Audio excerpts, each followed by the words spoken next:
There we go. It's like faded. I wear it so much that you can hardly see it, but it says burn. Nice. Am Okay. I echoing? No, we're not there yet. In just a second. Okay, now I think go and come 3, 2, 1, insert echo. Is it happening? Yeah, go. Bye.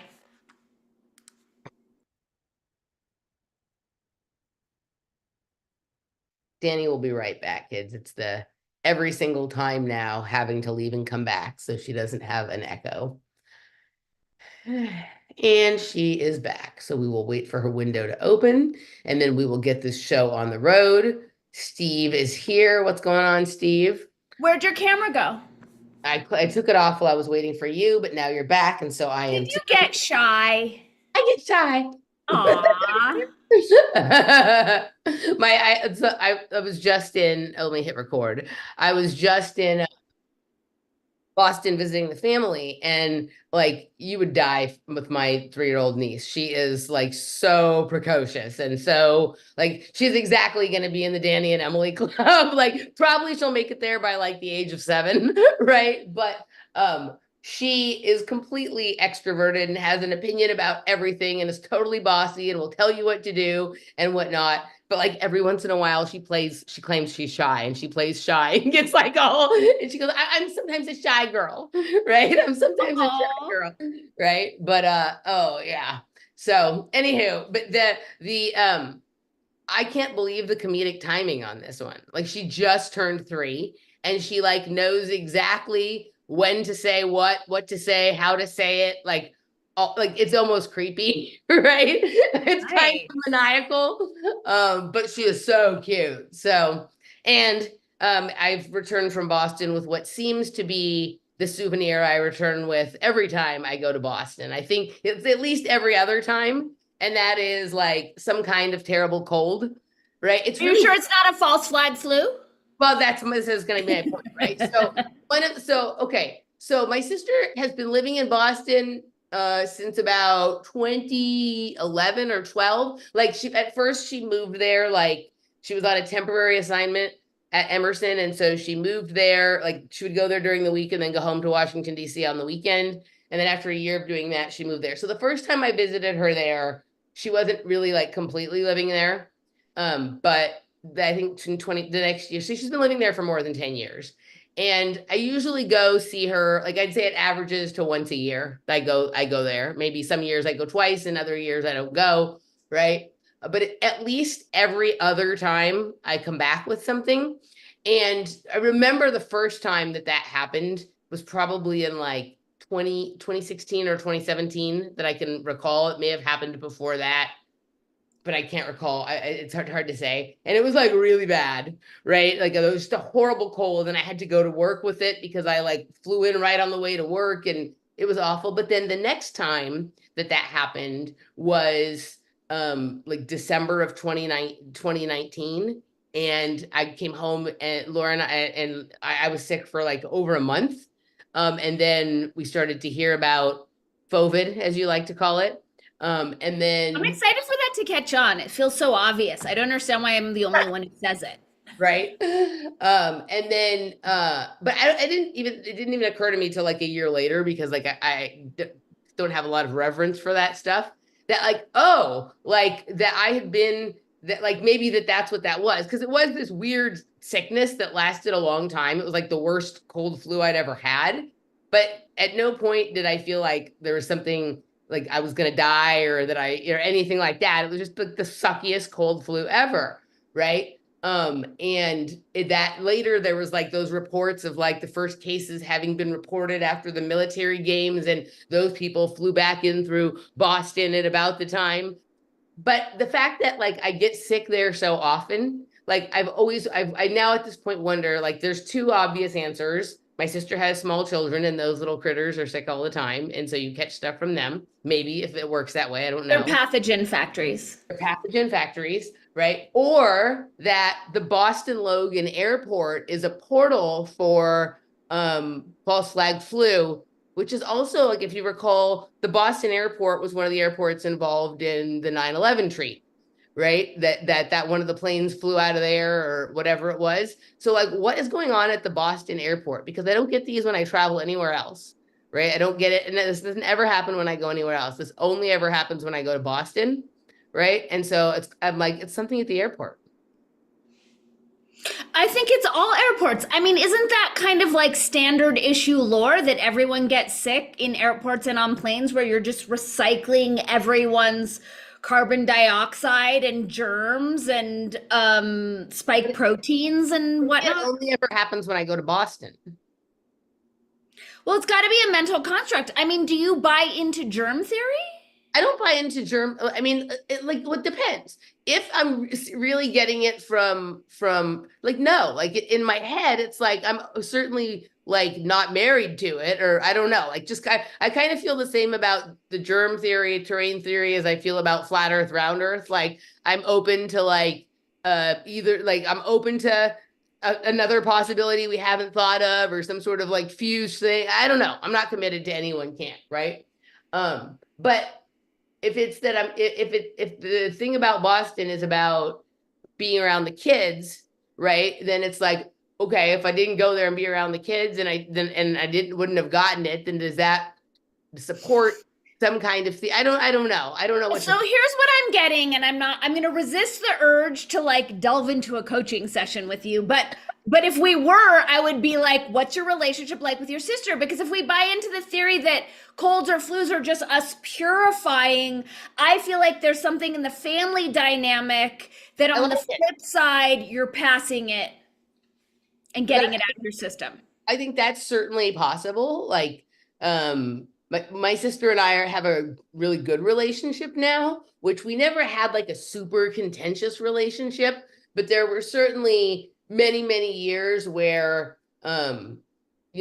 we were at odds in terms of what we thought was the correct way to live, and what our opinions about how the world should be and what behavior is okay and not. We weren't fighting all the time or anything, but we weren't kind of close. And over the last couple of years, we've really been working through that. So rather than, the only thing I might say in response is that I actually think like maybe whenever she and I get together, we're moving out of like the family generational bullshit, and that's exhausting on a different level, and that feels right. I like that. We'll go with that. Yay! Is that flat Earth or round Earth? What is that? That's hexagonal Earth. Hexagonal Earth. I like it. Okay. Excellent. All right. So here we are. And we have 49 folks with us. So let's get this, let's end the coaching session and get this. Let's just coach the rest of the world on what to do now. Just shut up and pull your heads out of your asses. I do have something to report. Let's hear it. Have you ever had a glutathione shot? Not a drip, a shot. No, I've only ever had the glutathione under the tongue. That is like the weirdest tasting stuff ever. Well, Symbiotica does a good job of masking the flavors of things. So I'm a fan of how they're doing all of it, but I had a glutathione shot in my ass yesterday and I'm still in pain. Wow. I've never had a more pain. I was screaming. That shit was excruciating. Because of the glutathione, or because the person who administered it hit the wrong spot? Because of the glutathione. It's too thick. It should not be injected. It's weird, yeah. It sucked. And my ass is still hurting. How would you, if you were to have to describe to someone what glutathione tasted like, how would you describe it?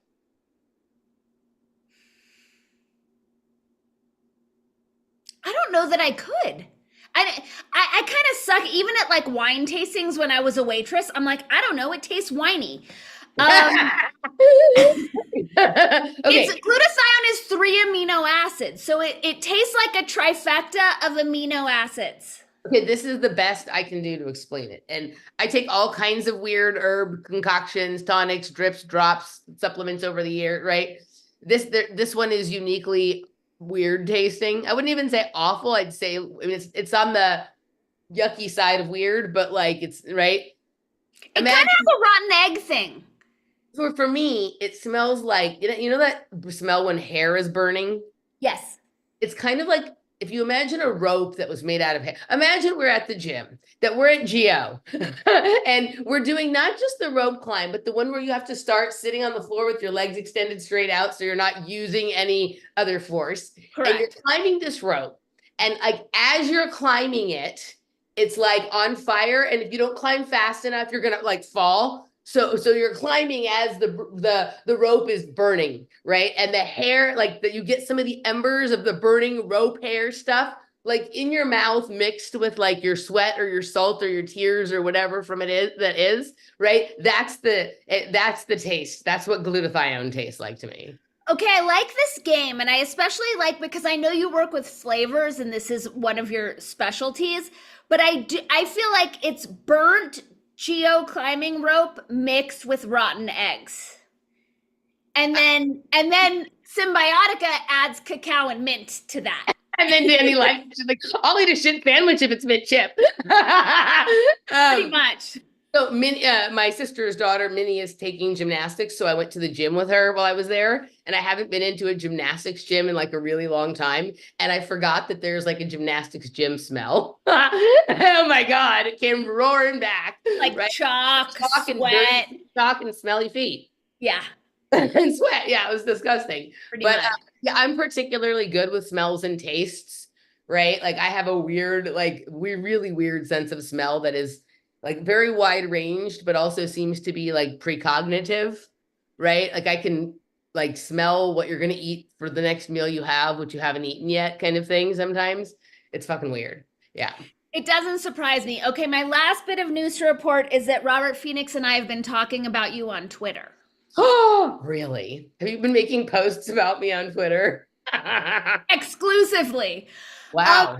So I heard about this second moon so late in the game.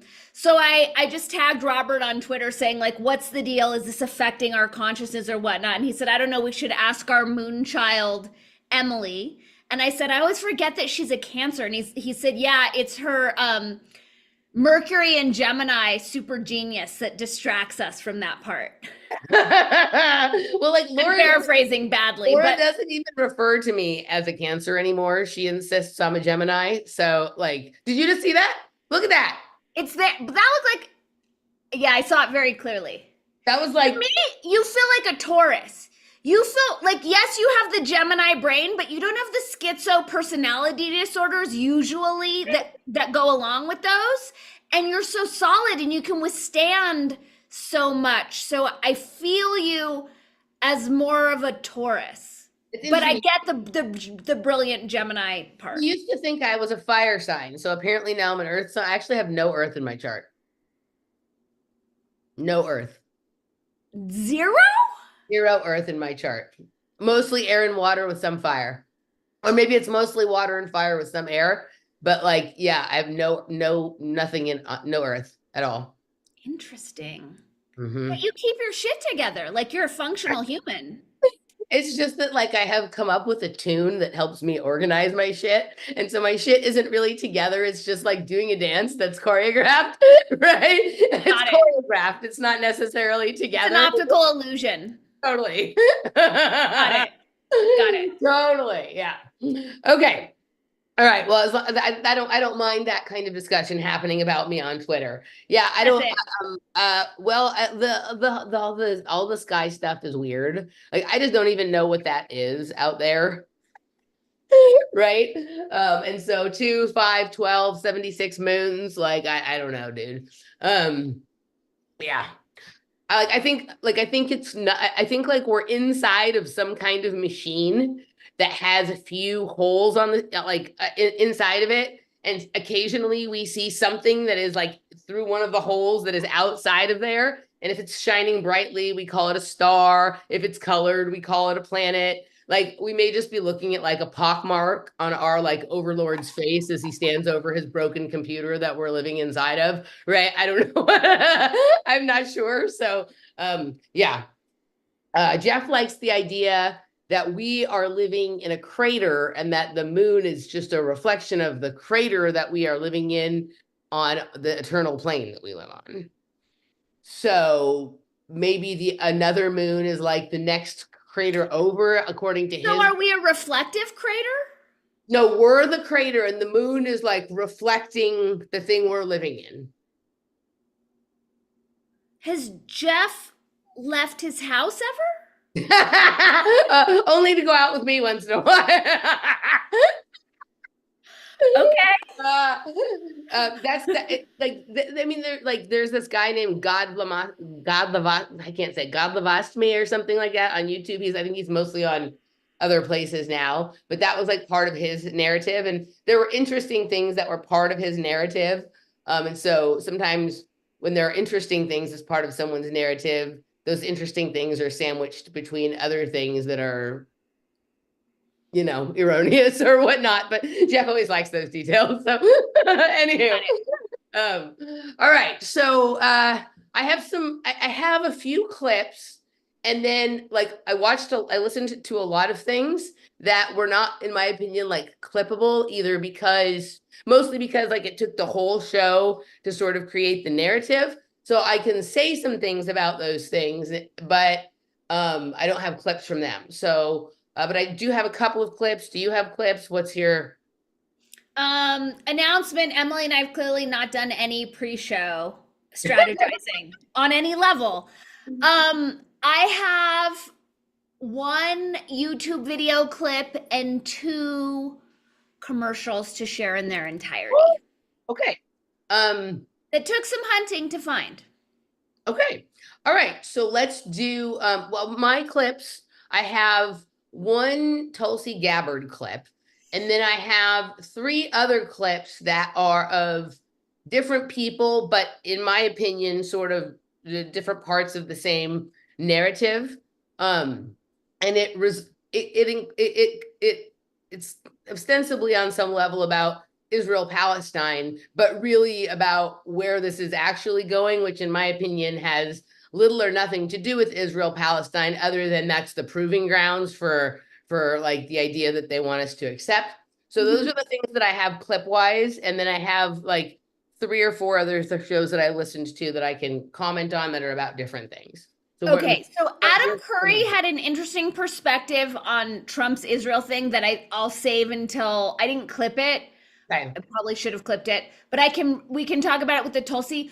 One of my clips is a setting the record straight. So are you cool if we start there, just so I can kind of correct the record where we were running our mouths off erroneously, to use that word again? Sure. Also, as I'm preparing the clip, for anyone who tried to listen to my podcast on the podcast apps, I know there was a glitch and I've since fixed it. Okay. Setting the record. Yes, we're setting the record straight. I'm just pulling up the clip because I know it kind of freaks you out when I pull up your face talking on your own YouTube channel. It is weird. Was that Burt's Bees? Yeah. Okay. Very good. Glad you're keeping your lips moist. Yes. Here we go. All right. You and I were conjecturing about one Paul check. And one of our devoted listeners, P.S. thank you everyone for your valuable super chats. They really go the distance in helping Emily and I keep on keeping on, especially since Emily has no earth in her chart. The more earth we can throw her way, the better. One of our listeners sent this to me to help us educate ourselves on Paul Check. I think we were totally wrong. He does seem like he's on the up and up.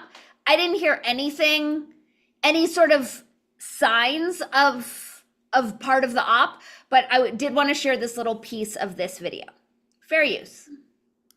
For a lot of people, but I'll share it with you because it's true. You know I'm a remote viewer. I asked my soul to show me, who's behind this and what's really going on. So I went into my remote viewing process, and all of a sudden, I found myself in what looked like a foreign country because there was guards all over the place with brown skin, maybe Latin or Brazilian, possibly. It was hard for me to tell what country I was in, but they were heavily armed with machine guns, and there was this manhole, and it was like I was in the middle of the forest, but all of a sudden there was this manhole, and it was about 2 or 3 times the size of a normal manhole, maybe 3 or 4 feet across. And so my soul took me down into the manhole, and it was an underground complex of massive proportion. There was tramways in it, just like the military has underground ammunition complexes and underground city, administrative. The whole U.S. government has an underground. Underneath the city of Denver, Colorado, is a massive military industrial complex. Well, I was in this underground complex, and it just went for miles. I mean, there was things, but what I saw was massive computer systems inside rooms that were all under heavy guard, and they were broadcasting scalar information fields from there and programming people to behave the way they wanted them to behave. And so that was extremely irritating to me, because this is secret advanced technology that's actually technically illegal, immoral, unjust. It's basically stealing people's minds. It's pirating people's minds. That's all. I like it. I mean, it's probably true, right? I don't remember. The only time I remember bringing him up, and maybe he was brought up, maybe you brought something up about him another time. But the reason I think that I ever brought him up was when I was doing a deep dive on Aubrey on some level, and we were trying to figure out like coordination amongst podcasts with different guests or whatever it is. Like I ended up, I think, on his website or looking into him, because either he like something related to Aubrey. That's the only thing I can remember. Do you remember what it could have been? It came up around, was Paul Check being tasked with handling Robert Forte? Oh, okay. And then I think we were, whatever. I just wanted to like set the record straight, because I didn't have any real direct information. But since you brought it up, I did try to listen to Aubrey's Nassim, because that's what brought him back on the scene. And I'm noticing all of his latest podcasts are all spiritual. Like it seems like he's steering away from, Christian Angermeyer and trying to convince us why the World Economic Forum is good. And I love Nassim Haramein. And within the first couple minutes of that podcast, Nassim Haramein makes like a reference to like, if you think this, then you're smoking the wrong stuff. And then Aubrey's like, well, what are you smoking? Because we just got back from Burning Man, so we're smoking a lot. And I was just like, oh, it's like exactly what you would think. So interesting. So I listened to that bit of that one with Robert Gilbert, but I never got back to it. I've been busy and crazy, whatever. So I haven't gotten to the Harim one. No, but he did the thing that they always do. He seems to have abandoned Bobby the Op with no explanation, like no explanation on the change of heart or the change of direction, or how he got whatever it is, right? Well, wait. Is there something that I've missed? Because is he speaking about other political stuff, or is he just not? No. He's just after letting us know that it was our spiritual and moral duty, according to the mushrooms and the ayahuasca, to vote for Bobby the Op. Like that ship has sailed, and he didn't. Like, I would have more respect for him if he like talked about it, either one way or the other. That like he's really disappointed because he really thought that was the jam, or that he was wrong. But with so many of these people, as we're going to like reveal in what we talk about in our next regular podcast that we're recording on Monday. By the way, there's like tons and tons and tons of regular podcasts at wordspodcast.locals.com. Promo code welcome to words, all one word in capital. That these people have these sudden shift of positions, like not just sudden shift an inch or a foot or even like a meter or a mile, but like a complete inversion of what they previously were saying or doing. And we're expected to buy into that without any explanation of the deep life-changing events that were, motivated the complete reversal of the polls, right? And that to me, like I change my mind on things sometimes, but like when I do, it usually is over the course of time. And it's something that I discuss as it's happening. So then when I get to this new spot, like there's evidence as to how I change my mind. Or if I don't discuss, and this goes for like either on shows or with people in my life, if it doesn't seem like that, either because I haven't spoken to someone regularly or it is a quick change of mind, like I will usually explain how what the action what happened, right? Yeah.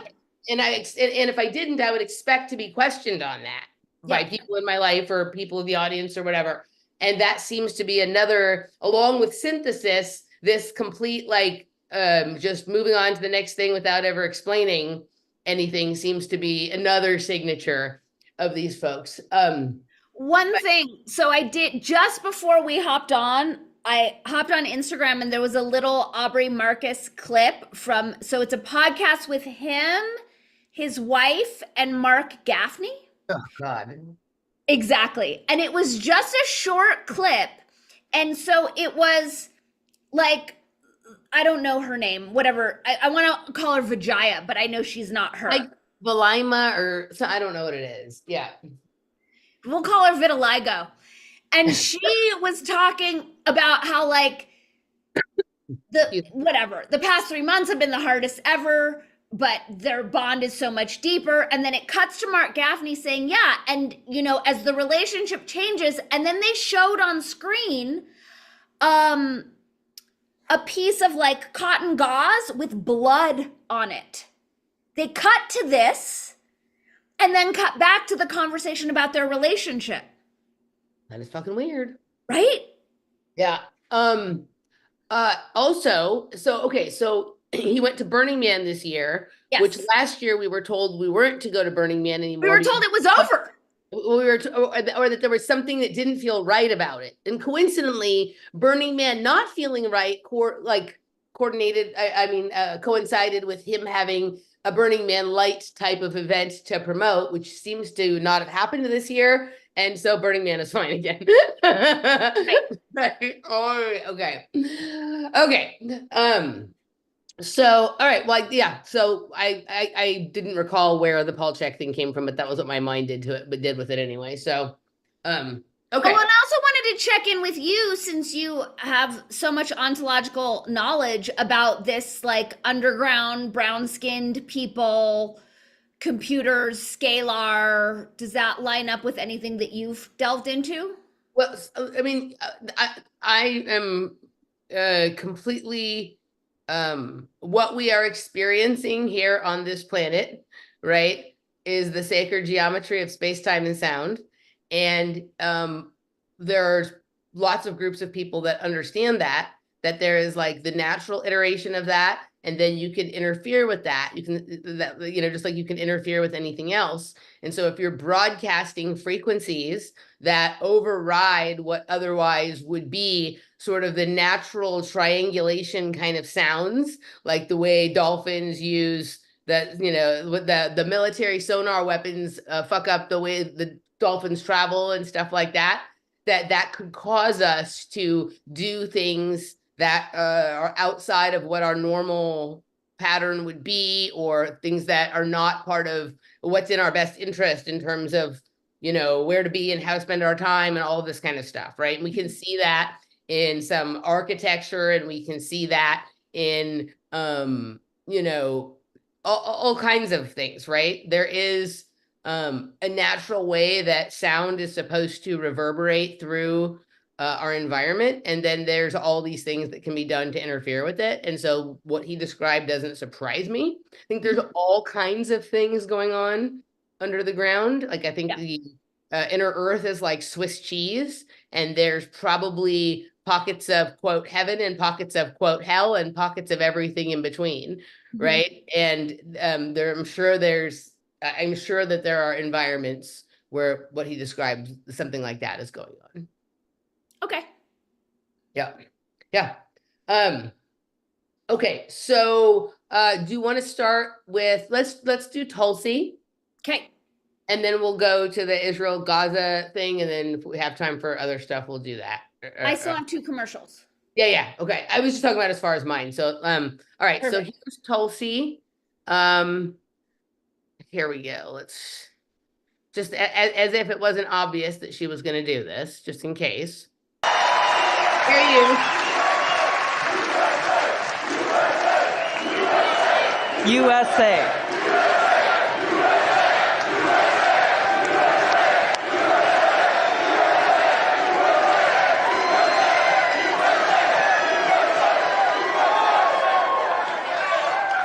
Now, to those of you here or those watching at home who are independent-minded people like myself, who love our country and are committed to the Constitution and to freedom, the Democrat Party has no home for people like us.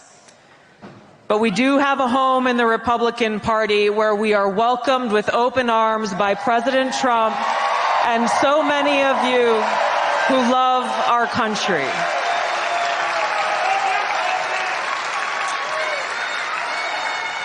And it is because of my love for our country, and specifically because of the leadership that President Trump has brought to transform the Republican Party and bring it back to the party of the people and the party of peace, that I'm proud to stand here with you today, President Trump, and announce that I'm joining the Republican Party.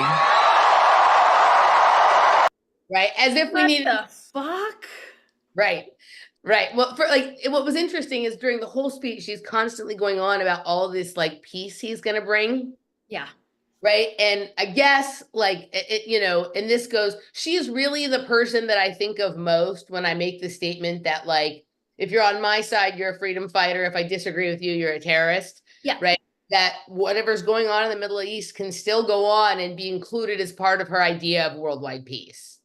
What's weird is, wasn't she part of the duopoly conversation just a couple of years back? So why double down on party affiliations at this stage of the game? Like, why can't you just lend Trump your endorsement without this big, like, why does it have to be all about Tulsi? Well, because it's all about career advancement for her, right? I in my head, she's jockeying for like some major role in the Defense Department or Secretary of State or Joint Chiefs of Staff or something like that. So for her, like it's a stair climbing exercise on some level.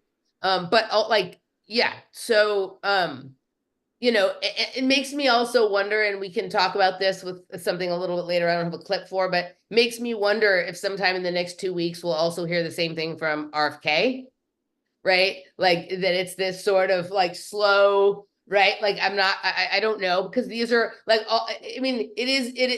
and basically all those people who were part of the anti-duopoly talk have basically, whether in so many words or not, endorsed Trump. That's what the whole Rescue the Republic thing was about, was to like endorse. Correct, but I haven't heard any of them announce their own party affiliation switcheroo. Correct, right? But I think the Rescue the Republic thing was sort of a way for all of these people to get together and without having to say the words out loud, basically provide an endorsement for Trump, right? And go ahead.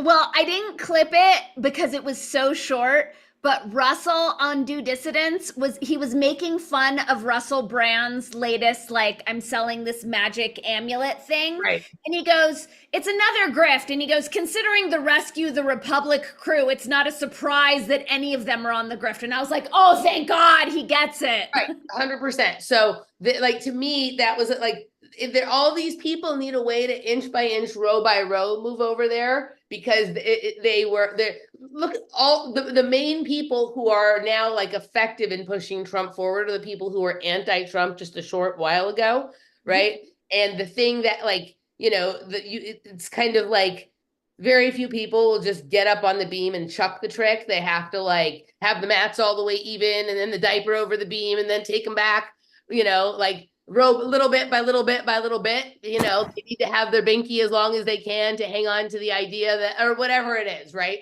But I just thought like that was so obvious and so inevitable that she would do that. And just this delusion that has anything to do with peace, right? Like there's a million other party of peace.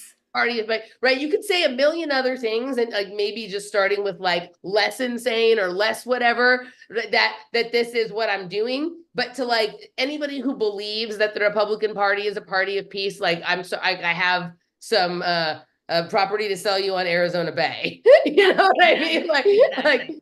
Yeah. So okay. So there's that. What's your Tulsi piece? Well, I didn't have a Tulsi piece, but I heard Adam Curry talking about everyone shilling for Israel. And his theory is that Trump's posturing, but he really has a solid plan to fix the situation and really bring peace to the Middle East.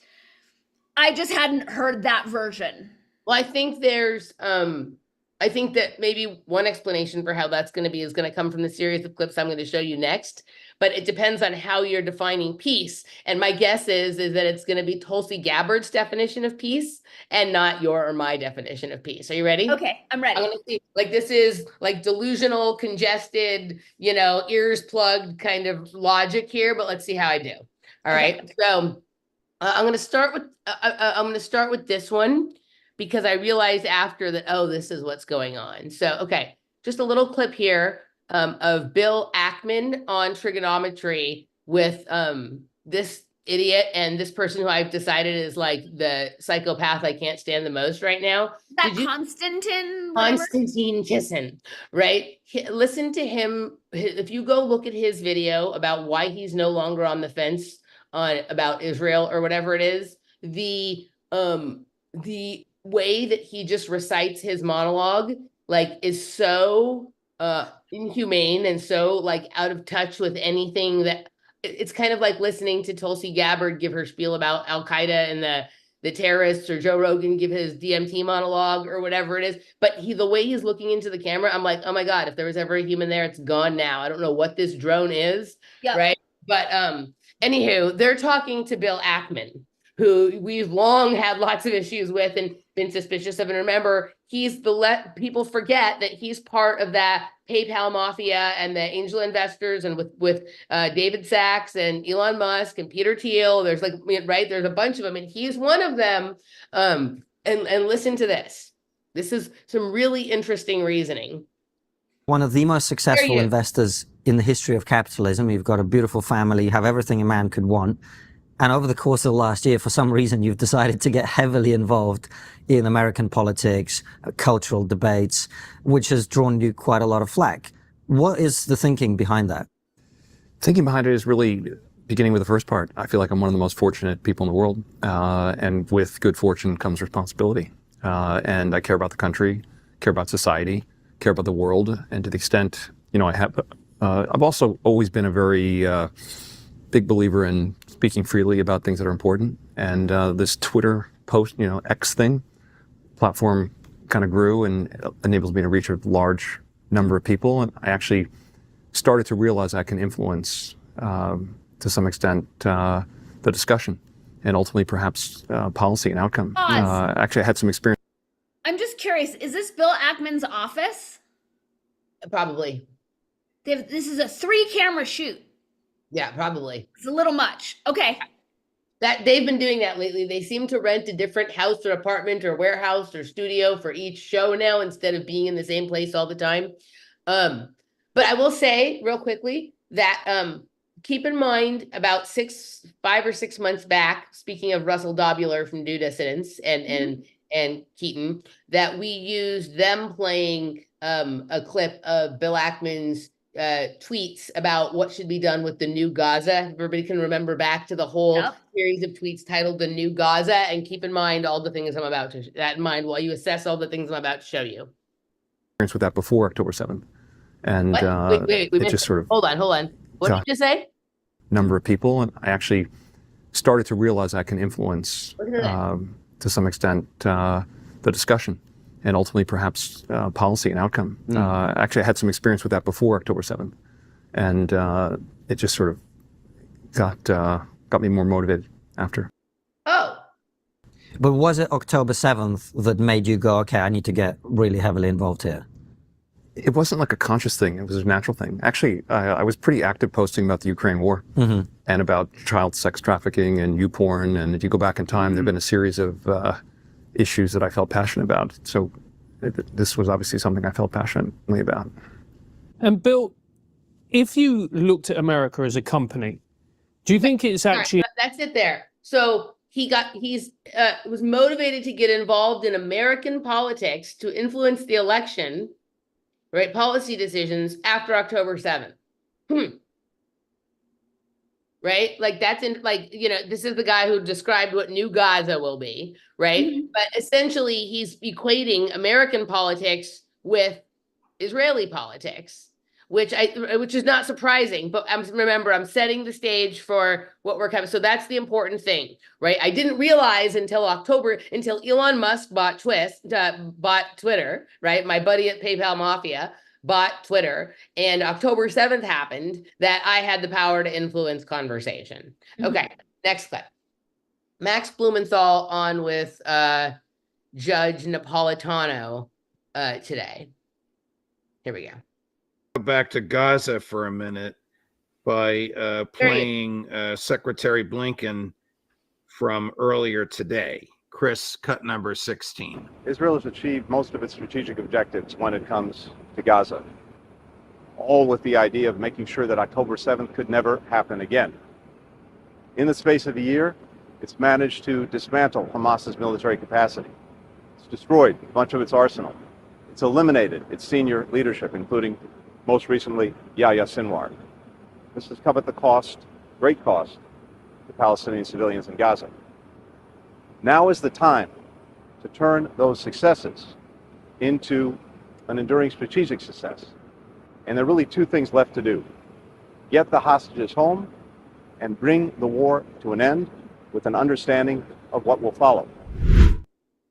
What is he talking about? Israel has achieved its objectives in Gaza. Is he talking about destruction of infrastructure or destruction of an idea?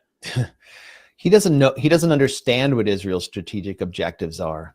And so he's misleading the public in order to create the sense that he's there. This is his 11th trip. He's basically the angel of death. And every time he goes, there are new massacres, and he does nothing to stop them, even though it could all end with a phone call. And so he's pleading with Israel.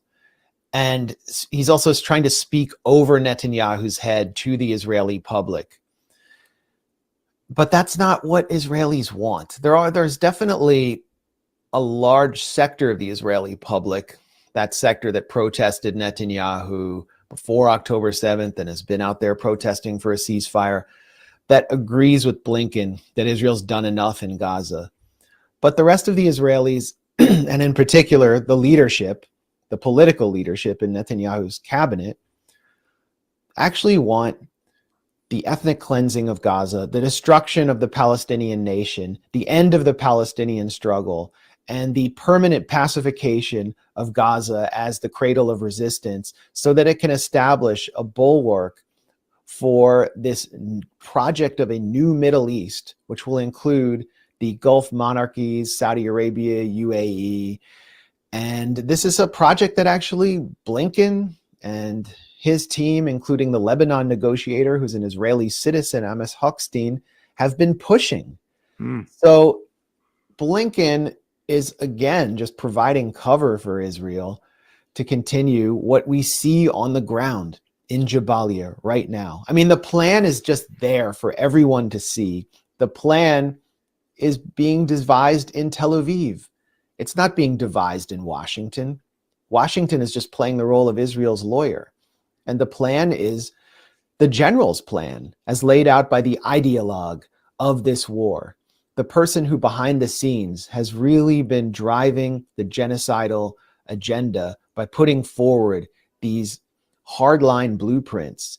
His name is Giora Eiland. He's a former brigadier general in the Israeli military who's housed at a state-funded think tank, the Institute for National Security Studies. And he's calling for Jabalia to be emptied of its population because it's the northernmost point in the Gaza Strip. It's a refugee camp. It is a base of resistance. Israel has failed to pacify it with three major military campaigns. The resistance in Jabalia is still fighting, but Israel is killing an average of 40 people there per day over the last 18 days. They are bombarding civilians at random. They're driving them out, forcing them out deliberately.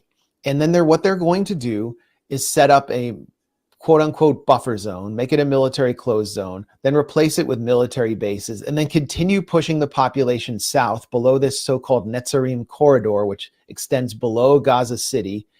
And then they're going to move settlers in. The Likud party of Netanyahu has hosted a major conference on settling the Gaza Strip with 7 members of his party who currently serve in Knesset.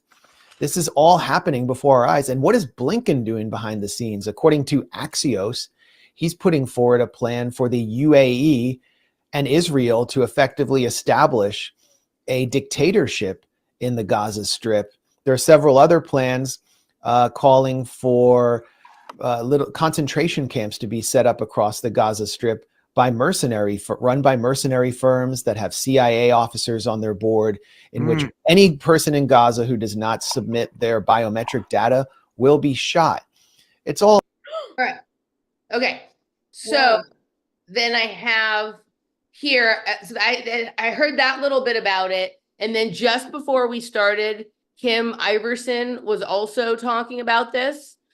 It's kind of a long clip. I don't know if I want to play it or just play a little part of it here, but essentially she's interviewing Dan Cohen, and they're talking about with a little bit more detail about about the U.S. role's involvement in crafting this policy to be implemented of biometric concentration camps, right? Who crafted it?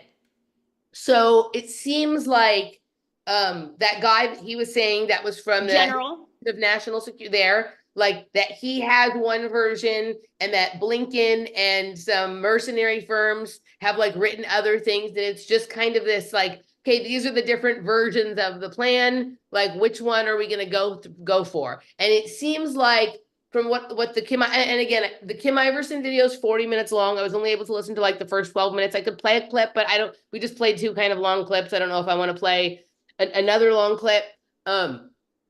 Basically it feels like there would be multiple of these little camps, so maybe it wouldn't even all be the same.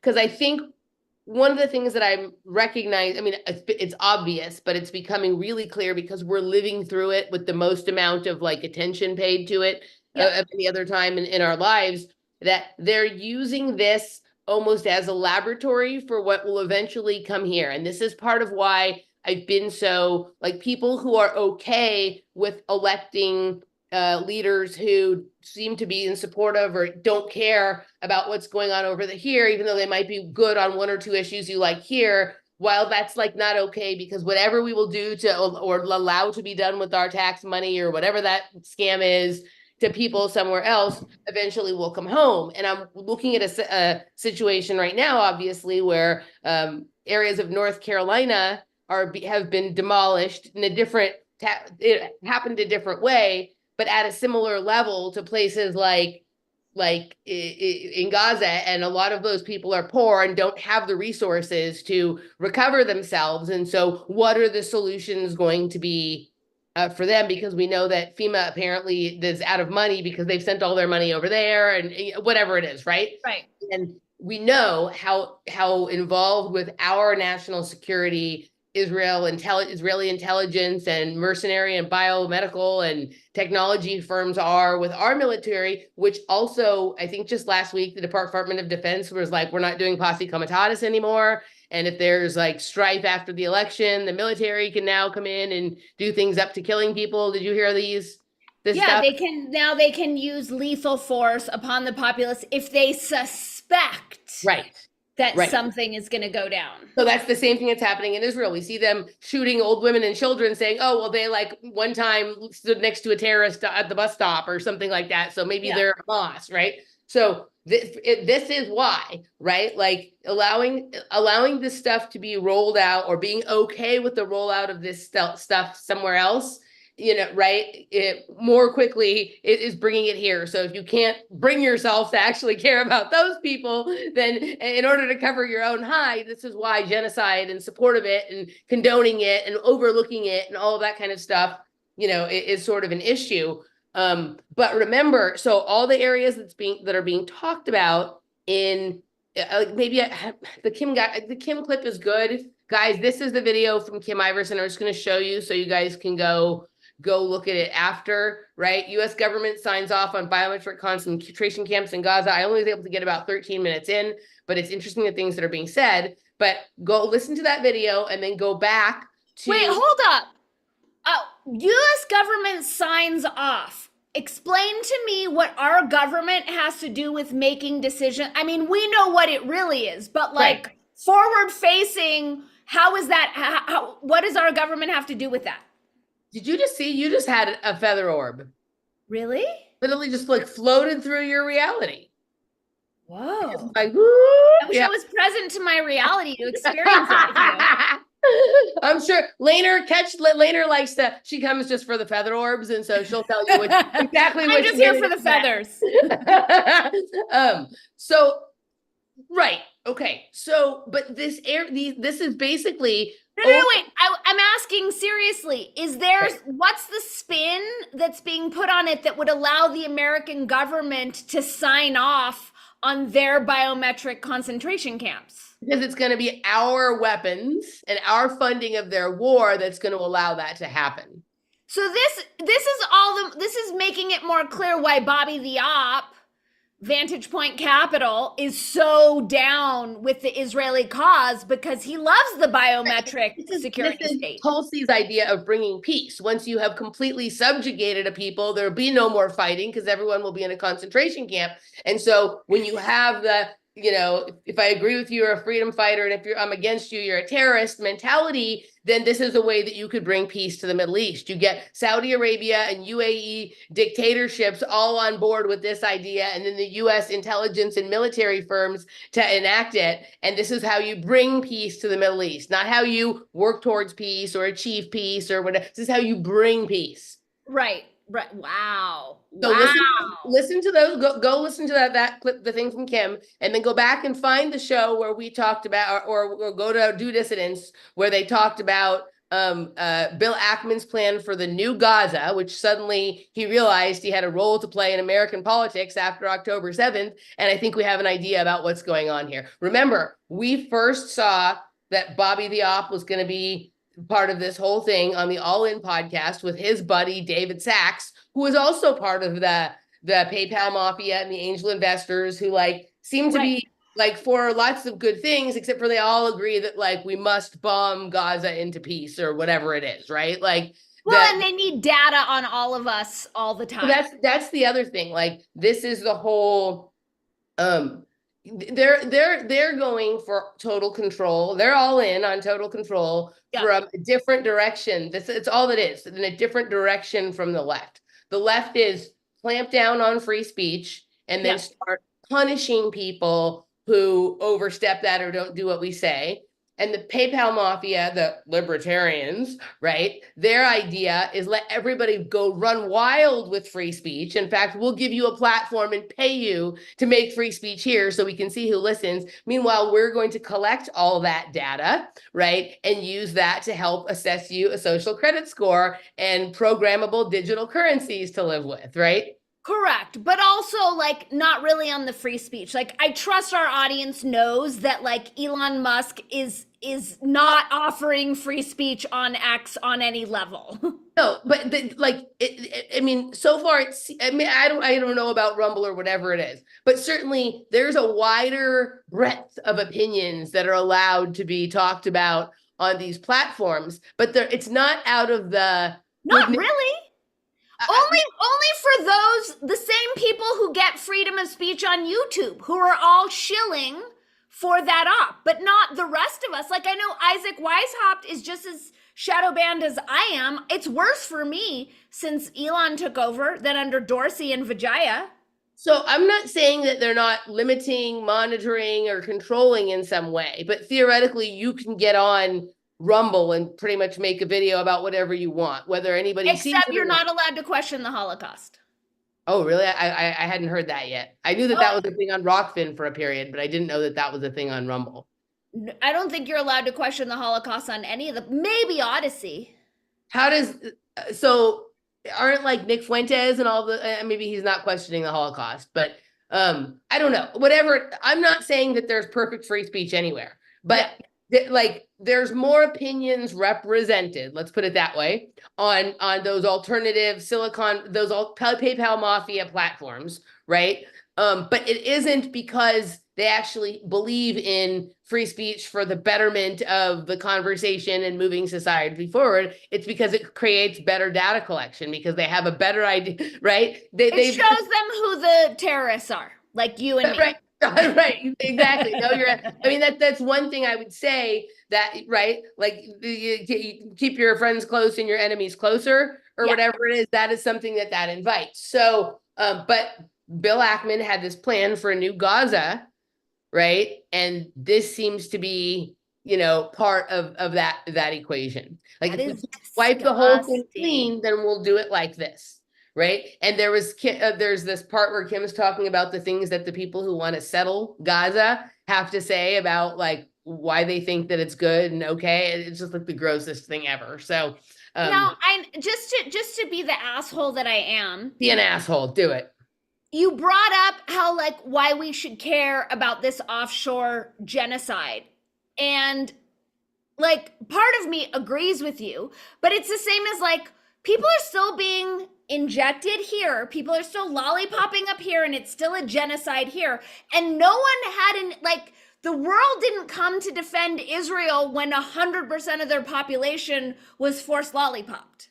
Right, 100. So that's not being an asshole. I agree with you 100%. So you're not playing devil. I think these things too, right? But even the person who was being pushed forward as the savior of the lollipop operation here did not speak out about the lollipop operation there. Nope. It also is cool with all of that other stuff, right? Yep. And so, like, if the person that you think is the solution to some of our problems is allowing an equal and possibly even worse problem to not just it's not up to him, it's not his permission, but is enthusiastically endorsing it, right? Then I don't know, right? And we don't hear, and none of these people, like none of these people who get any sort of media attention, right? The only one who is even like the only one who seems to care about that. And again, also, we both recognize that this is all fake and gay. So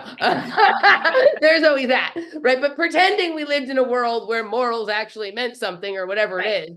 Jill Stein and Butch Ware, who are like bad on almost every other cause for freedom that we pretty much care about. They are the only ones who even seem to acknowledge that the people who live in that part of the world and have brown skin are also equal human beings, right? Like that.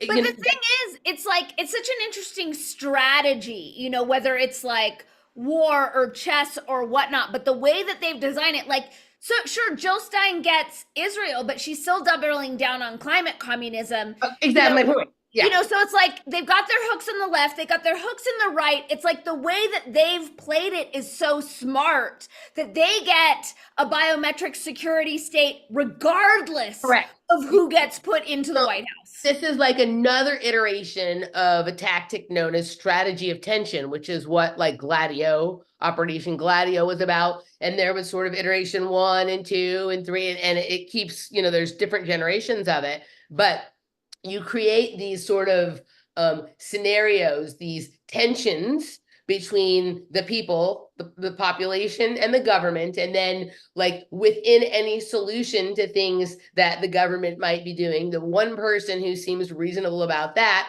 causes you to have to like give away the other part of your soul if you're going to, right? It's a strategy of tension at every level. Yeah. Yeah. Yeah. It'll be interesting to see all of the all the human beings who are shilling for Israel, what their stance is going to be now that this news is out. Like if Ben Shapiro's going to double down, if Dave Rubin's going to double down. Well, but I mean, I don't know what the paycheck is to pretend you don't understand logic. And maybe it's like really good, but I guess this is the point that I was saying. For those people who are still playing the voting game, right? And like cool, like we all have things we do that seem to make sense according to our logic, and others that don't, and whatever it is, right? That even if you are, say, like, let's say you're a person who either is pro-Israel because of whatever reason, but you think that that's a moral position because you think that people in Israel have been, marginalized or oppressed or whatever it is, right? And so you're thinking that this is what has to be done to keep them safe.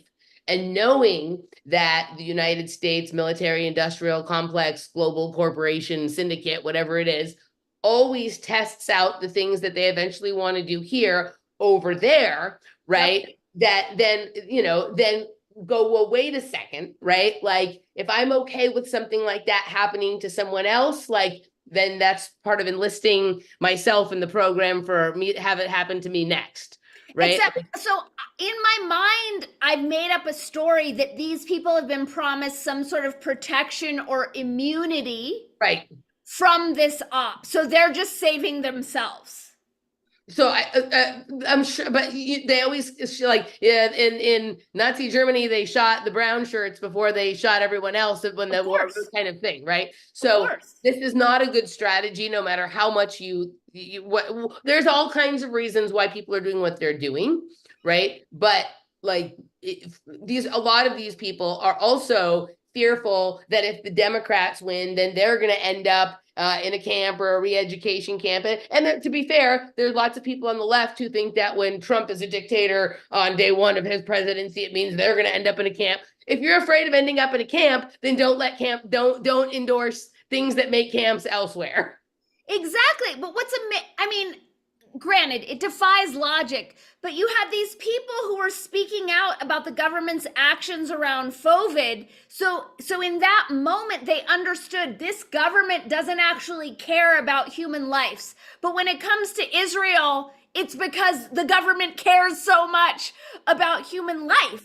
Yeah, I mean, so there's part of me that would prefer to think that it's just that for some reason people can't like logic it correctly, and when it's a little farther away it feels less like whatever. And then there's another part that is like there's a lot of people out there that think that Arabs or Muslims or whatever are like not the same, like yes, maybe they believe different things or they eat different food, but like there's people out there that think that they're not as human as whatever group they think that they belong to, right? It's just true. There are people that think I'm not one of them, right? But that is a thing. They're over there and we don't have to worry about them, and they do things that we think are weird. And so like, it's not as pressing as if it was happening to someone that I like and that I feel comfortable with right here.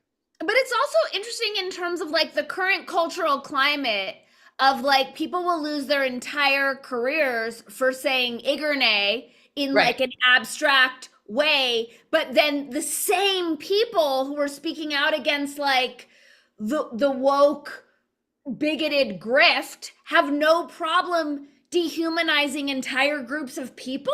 Takes us right back to, if I agree with you, you're a freedom fighter, and if I oppose you, you're a terrorist. And if you're a terrorist, right, then we don't have to give you the same human rights. Like that's basically been the whole premise all along about declaring someone a terrorist, is that if you declare them a terrorist, you don't have to grant them the same rights that you grant someone who's not a terrorist. Yeah.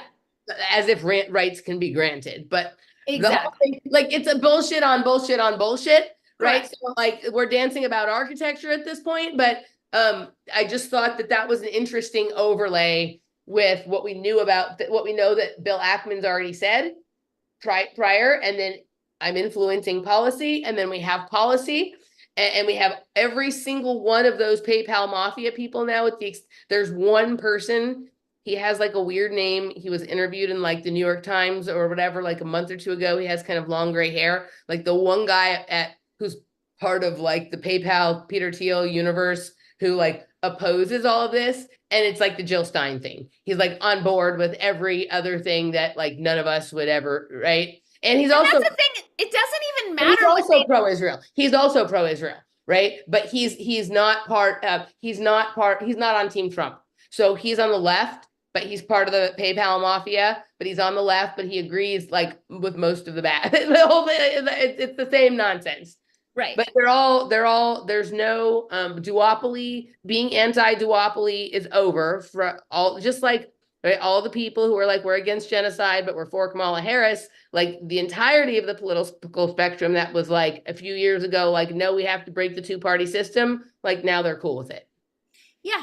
And it's exactly like we were talking about with Aubrey. It's just like they try this, the public didn't bite, but then they don't even feel any urge or obligation to try to explain themselves, to rationalize the sudden shift. It's like they just assume we're all stupid or distracted and all of it probably. Okay, yeah. So do you want to hear my other two that I don't have clips from that sort of relate to this, or do you want to go to your things right now? Well, let's do yours that sort of relate because they're on the same topic. Okay, so I listened to a bunch of other stuff, but these things I didn't clip because they just it took the whole episode to like lay the thing out. So Michael Tracy was covering for Glenn Greenwald, and he had this whole segment on was RFK Jr. campaign a scam. Ooh. And the tactic that he was taking was that he started out as an independent, sorry, as a Democrat, right? And then he moved to independent party or to be independent. And the way he went about trying to get ballot access was in places where he could he could get another party that was a third party to endorse him or to put him on them on their ballot space.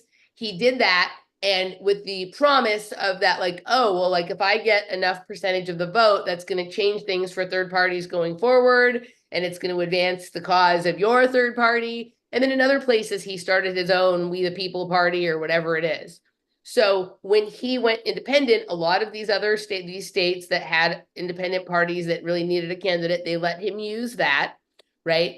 And when he decided to get taken off the ballot and move and not endorse Trump, like everything he promised to those people was out the window. In fact, there are some of those parties that are now going to lose their ballot access because he asked to be removed, right? So he literally like used the idea of an independent candidate or a third party system just to advance his popularity. And then he joined with Trump, who he used to speak out against. So more to this kind of thing.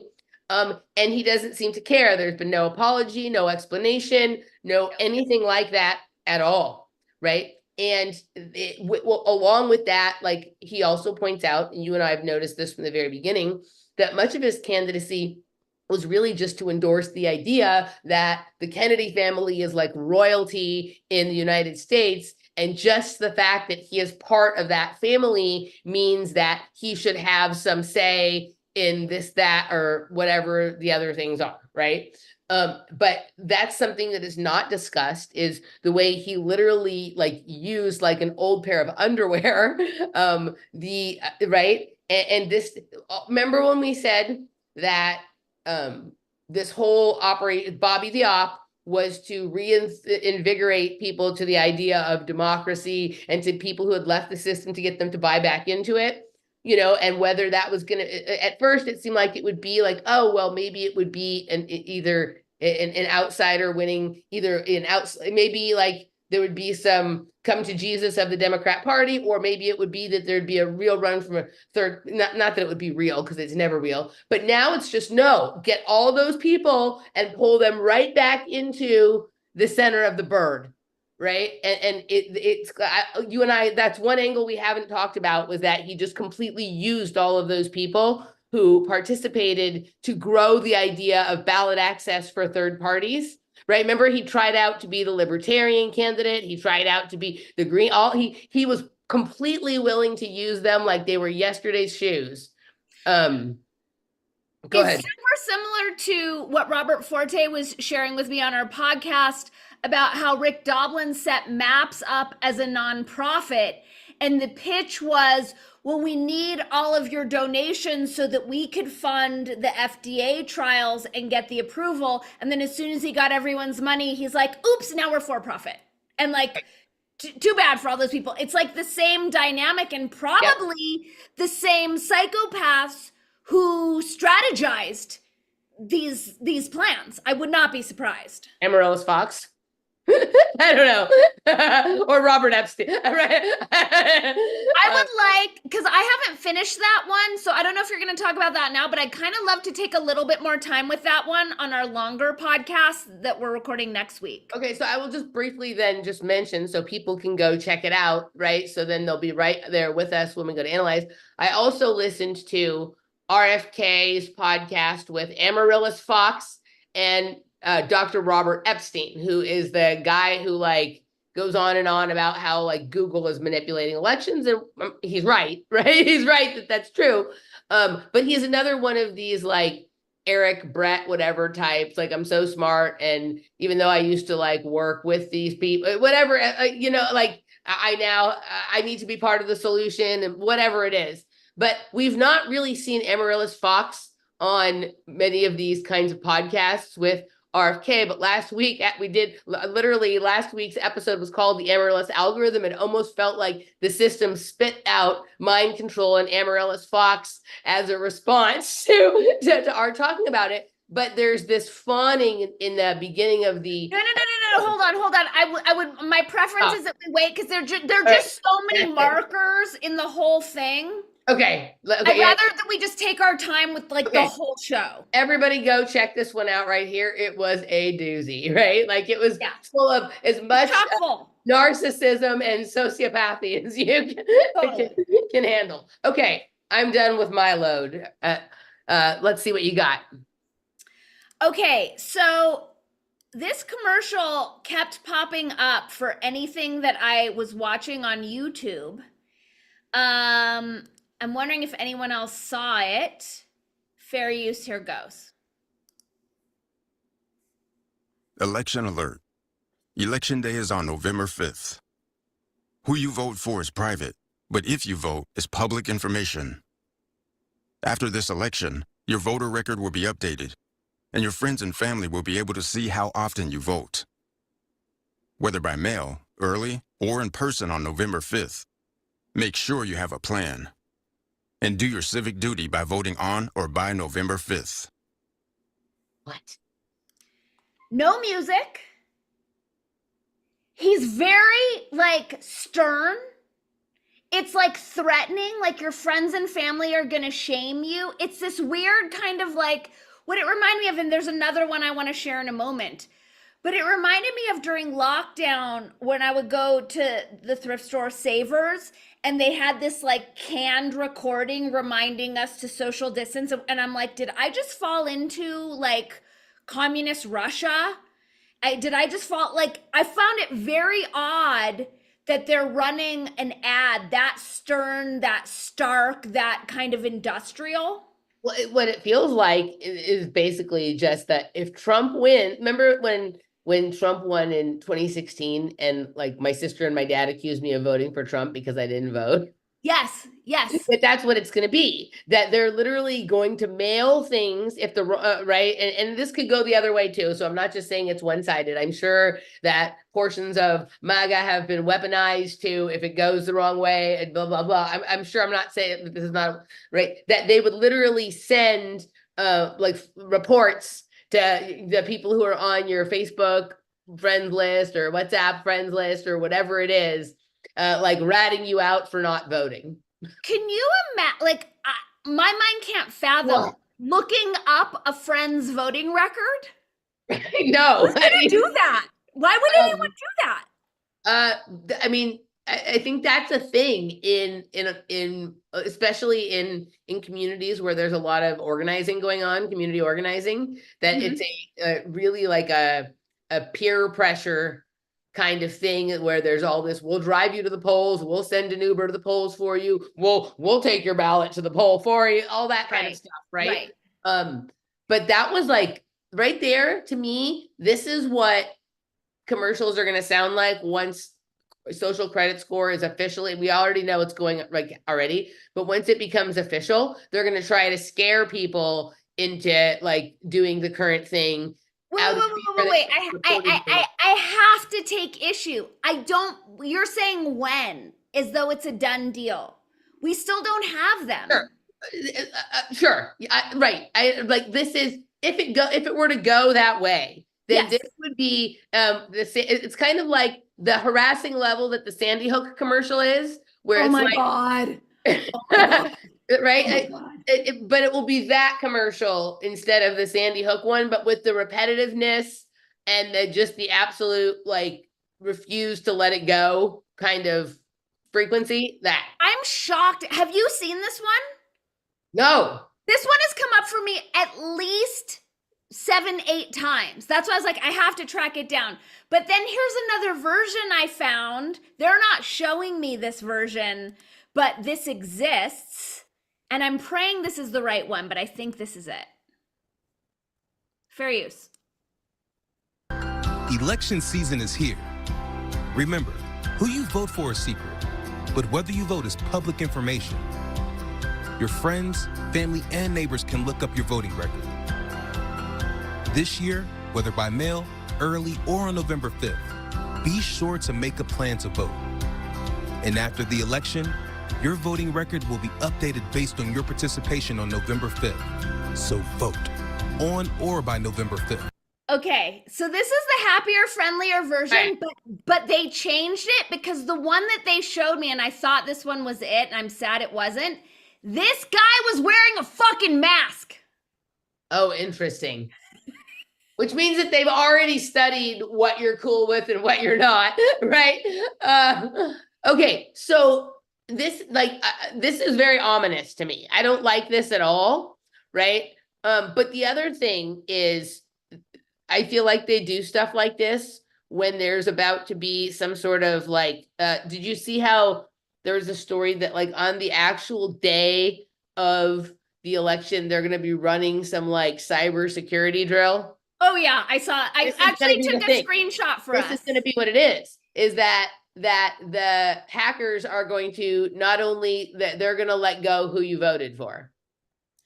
Oh, and so they can round up the Trump voters and kill them? I don't know if it has to even be that. It just will create all kinds of strategies of tension within every neighborhood, every family, every workplace, every... So here in Santa Fe, as you can imagine, Harris Waltz posters in front of so many houses that clearly got vandalized by morons, the stickers on the cars. There's one Trump sign that I've seen over on San Mateo, but someone over the weekend put up, I would say, 30 to 50 Kennedy Shanae signs. And I'm like, what is the thought process behind this? They've already given their endorsement to Trump. I know what it is. I know what it is. The Trump... Harris Waltz campaign is starting to shit bricks. And so they need to pull votes from Trump and get those people to go back to voting for Kennedy Shanae, because if it's too far run away, they're not going to be able to pull the same shenanigans that I still think they're going to kill Harris sometime before the election. Oh, like not kill her, but get rid of her. No, they're going to kill her. She's useless, and they're going to make it like a MAGA white supremacist. They're going to try to make it a race war thing. This is the theory that I've had, because the only function she serves is melanin and a vagina. But otherwise, she's useless, and she's not even making decent use of those attributes on any level. Like she can't even do that right. She can't, like every next interview, it's worse and worse and worse and worse and worse. So I think their smartest move, I'm not lobbying for this, NSA, but I see a version where they're going to kill her, make it a racial thing, and then shove in Hillary. I don't think they did all this back end work on clearing the way for Hillary to not shove her in at the last minute, especially when Harris is doing such a poor job. It's so embarrassing. Do you think that the storied Rogan Harris interview will happen? Hell no. Did you hear that? Like, her team sent like Joe an email asking for questions ahead of time or something like that. Right? Like, I don't trust Joe, but I don't think he's gonna do that. You know what I mean? I don't think he's gonna send the questions ahead of time. I thought that was pretty funny. Like, that was pretty humorous. Like, that's not how podcasts work. Do you think she's gonna do it? I mean, I don't know. I know I think there's this pressure campaign right now happening on Rogan to interview Trump. I haven't heard him say he's interviewing Trump. But I heard that it was happening. But did you hear him say that? No, I heard it. I feel like that there's all these people conspiring to try and force him to do it, because if everyone says you're going to do it and then you don't do it or whatever it is, I have not heard him say that. Right.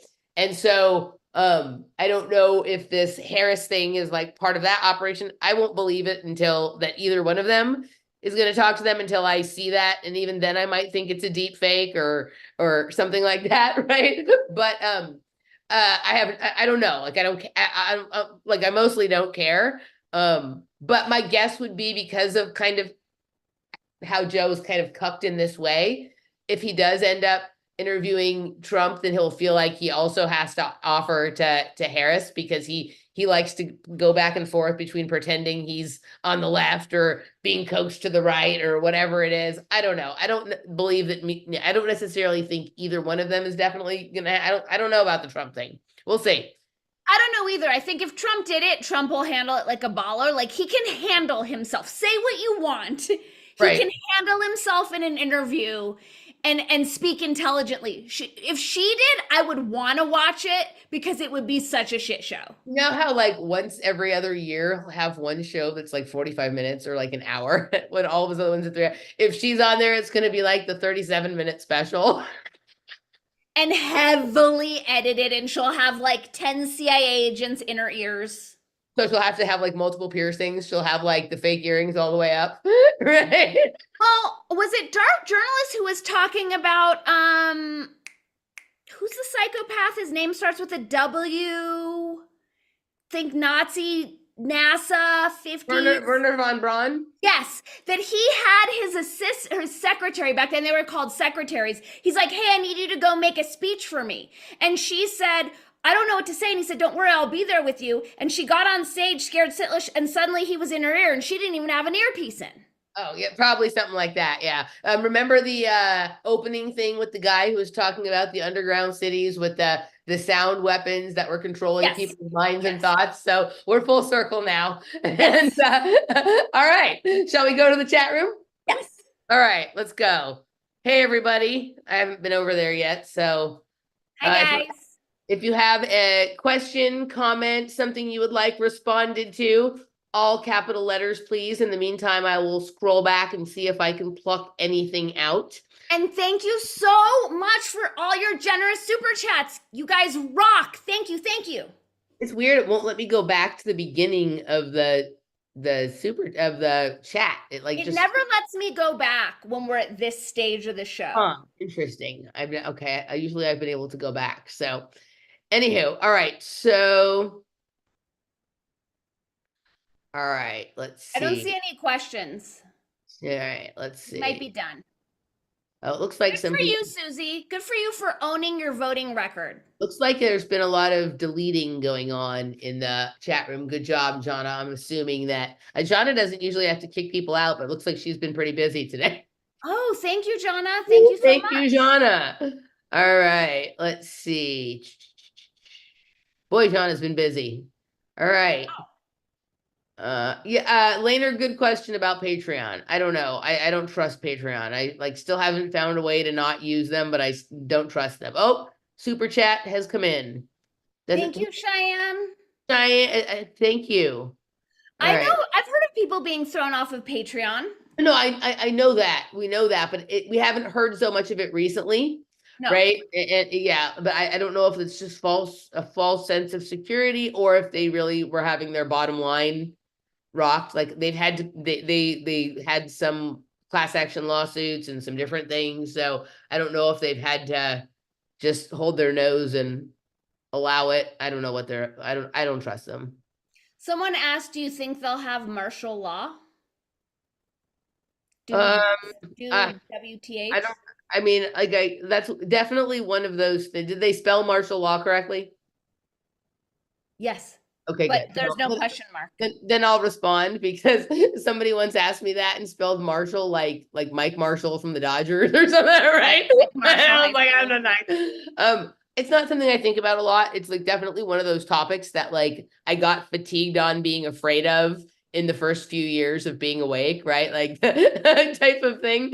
So I think that we are living under all sorts of like emergency orders and executive orders that like we're not even aware of, that are like, rather than they don't like declare them openly. And for people who get like pulled in under them. Like we don't even know about it because like they're still sitting in an underground city, operating one of those sound machines for a few pennies a day. I don't know. So I don't know. Like I think I equally think both things. I think the fear of that is overblown on the one hand, and on the other hand, I think there's all sorts of things at play that we're not informed of that are doing all kinds of weird things, but doing them in sort of asymmetrical or unorthodox ways so we don't recognize them. Right? I have many minds about these topics. Dani, what about you? I want to thank Laner for her generous super chat. Thank you, Laner. I am totally down with martial law. Martial law. I think it should.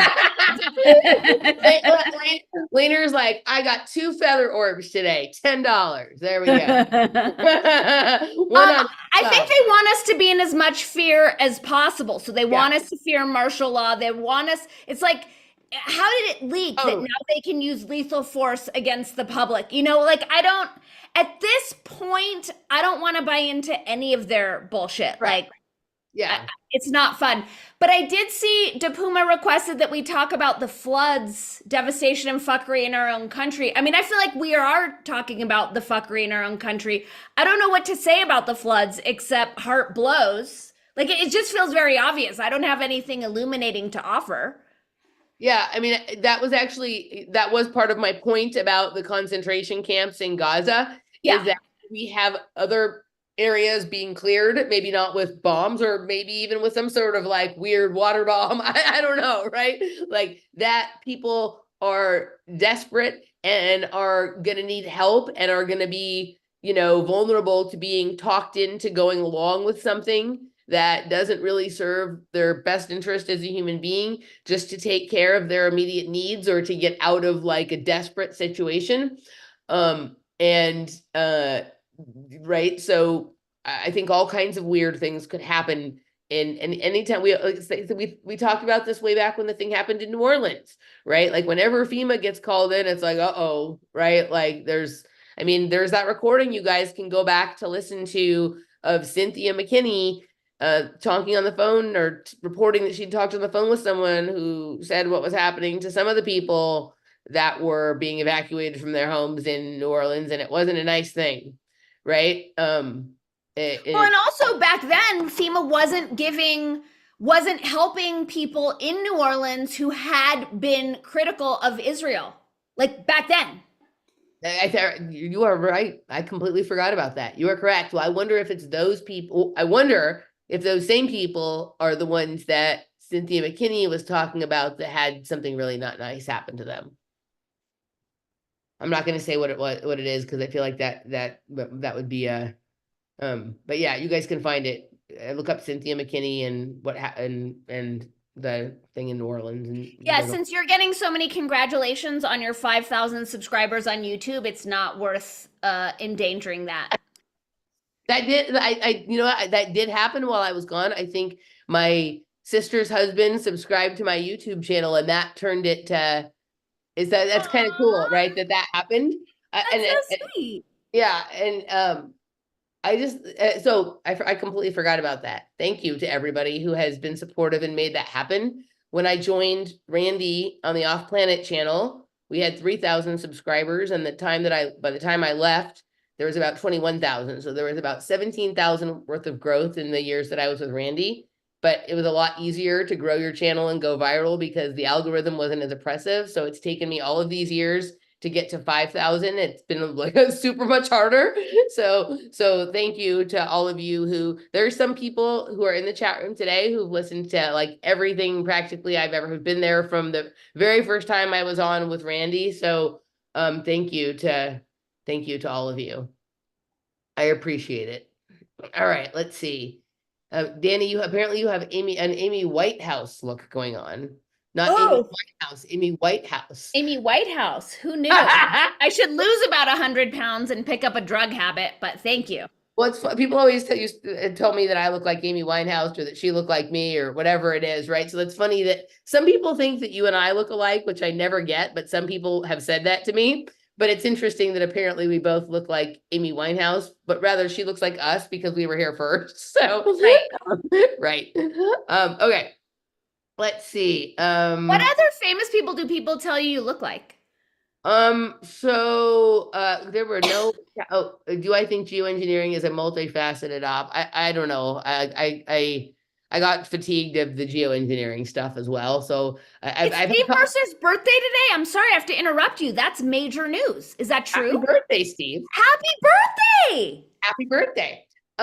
Okay, so the other people that I was told that I look like, but I think almost all of them except for one are younger than me, is Ani DeFranco. I used to wear my hair like I used to wear like a bandana thing, right? And so Ani DeFranco. There's a tennis player named Francesca Schiavone who won the French Open. Mhm. There's a new tennis player named Emma Navarro who, when I was in Palm Springs for the Indian Wells thing earlier this year, when we were in the jacuzzi at the hotel, this older man came over and thought I was her. It was like wanted to tell me that I played well, right? So her name's Emma Navarro. And then there's an actress I think named Amanda Peet. She's super pretty. That people used to tell me that. So those are the ones that I've gotten over the years. They have kind of like ebbed and flowed with different looks I've had and different ways that I've done my hair and, you know, whatnot. But those are the ones I get. What ones do you get? Mostly Pamela Anderson. You know what? I don't know how I didn't see it. I don't know how I missed that. Okay. I mean, the standard issues, Susanna Hoffs, Janine Garofalo. Okay. Nothing. I'm trying to think, is there Brennan like a Stimpy. super famous, I'm trying to think of like, if there's a super famous person with like the big space. That Well, I remember I didn't have the Gap until 2009. So now that I have the Gap, I get no comparisons. my grandmother had a Gap that big. That big. You say it like it's so big. It keeps getting bigger. So right? Right? And my grandma, but from the time I was little, my grandmother always had it. So I don't know if she didn't have it when she was younger and it developed later. It's very endearing when I say that big, but my grandmother is the only other person I know that had, and she also was like an outspoken yenta. Right?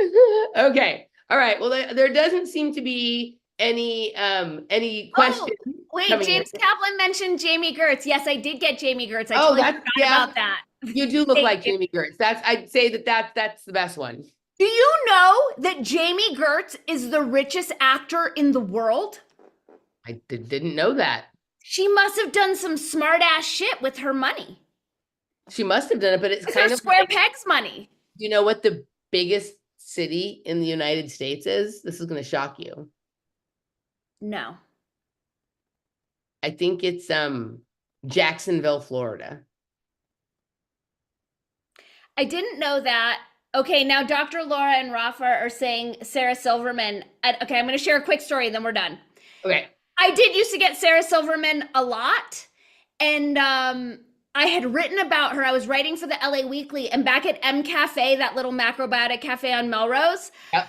I was there with my LA Weekly editor, and Sarah Silverman sat down at the table with us. It was before she got like super famous.